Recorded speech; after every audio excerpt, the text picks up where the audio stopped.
আসসালামু আলাইকুম, good afternoon.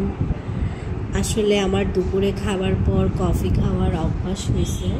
মানে আমি ফেসবুকে এই জন্য শেয়ার করছি যে আমি জানতে চাই আমার মতো অভ্যাসটা কার কার আছে। তো আমি এই কফিটা খাই, তো আমার সাথে সাথে আমি আমার আপুর জন্যও বানাচ্ছি, কারণ আপুও বলছে খাবে। তো আমি এখন এখানে গ্রাইন্ড মেশিন দিয়ে একটু কফিটাকে প্লাফি করে নিচ্ছি, যাতে যখন এই কফির উপর দুধটা দেব তখন যাতে কফিটা একদম প্লাফি প্লাফি হয়, দেখতে সুন্দর হয়, খেতেও অনেক টেস্টি হয়। না হলে ওই যে গোটা গোটা থেকে যাবে, ভালো লাগবে না। অ্যান্ড এই তো দুধ দেওয়ার পর এই লুকটা আসছে কফির, দেখেই অনেক অনেক ইয়াম্মি লাগতেছে। আর এটা খেতেও ট্রাস্ট মি অনেক অনেক মজা। মানে আমি এই কফিটা অনেক পছন্দ করি, আমার খুব ভালো লাগে এই ব্র্যান্ডের কফিটা। তো আপনারা কারা কারা দুপুরে খাবারের পর কফি খান আমাকে একটু কমেন্ট বক্সে জানাবেন। আমার না এটা খুবই বাজে অভ্যাস।